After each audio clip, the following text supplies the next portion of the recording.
nearly holiday season, and this is Santa's milk and cookies. On Christmas Eve, we leave out treats for Santa, sometimes a cookie or a mince pie and a glass of milk, but he has to fly around the world to millions of houses. He can't possibly eat them all and drink all the milk, otherwise he'd be huge. He couldn't fit down the chimney, and the sleigh would be too heavy to fly. So I've taught him a little festive magic. All he has to say when it comes to the milk, which is the fastest drink in the world because it's pasteurised before you can see it, pasteurised. All he has to do is whisper Merry Christmas, and then he doesn't have to drink the milk. Watch this. Merry Christmas. Wow. And the milk drinks itself, saving his waistline. And what if he was lactose intolerant? Imagine that. No one ever thinks of that. And the milk is nearly all gone. Just a sip to keep him going on his journey around the world on Christmas Eve. And then, of course, we get to the cookie. I've gone for a delicious Oreo cookie. You may have seen these, and you could bring this out of a pack of cookies to really sell the illusion. But what is the illusion? Well, Santa can take these home to share with Mrs. Christmas when he gets back to the North Pole. He might just like a little nibble, though. That's delicious. Yum, yeah.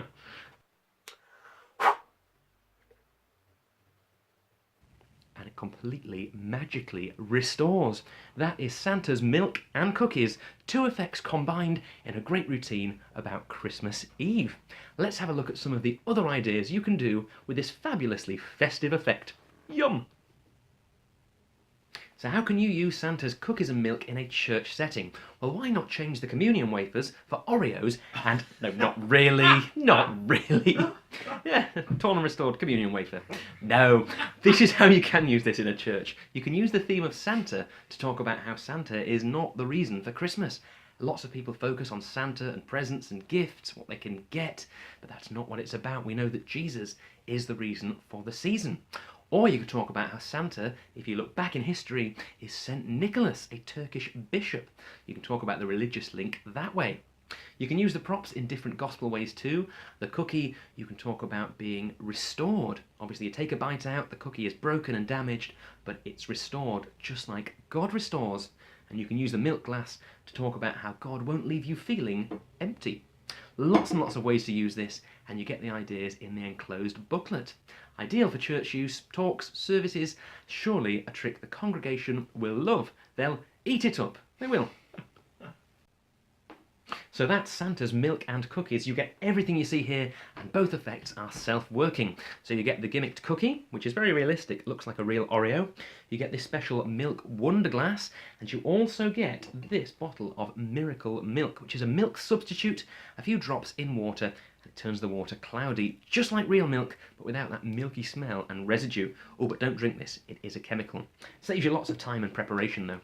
So, both effects, as I say, work themselves, very little practice needed, and you can use them all year round. The milk glass is not limited to milk, you can use any liquid, orange juice, cola. How about ink for a magic colouring routine, where the level of the ink lowers and the pictures end up all coloured in. As for the cookie, this can go in your pocket, carry it with you for walk around, close-up magic, or for any time someone says, hey, show us a trick. This one really takes the biscuit. No, I'm not a clown. I haven't got a cold. I'm playing the part of Rudolph now because we've forgotten about Rudolph's snacks. This is sold separately. It's the multiplying carrot, a great addition to Santa's cookies and milk. You take a carrot, you leave it out for Rudolph, but then you feel hungry too. So what do? What can you... Whoa, look at that. 2 carrots, multiplying carrots. We'll put that one down there. I wonder if we could do 24 carrot comedy. Who knows? Another one, and on it goes. You can produce these ad infinitum. I think that's Latin, but you can keep on going, endless carrots, one after another. Why not get a child out, dress them up as Rudolph with antlers and a nose, another one, and on it goes. Multiplying carrots, it just makes sense with Santa's cookies and milk. Yum!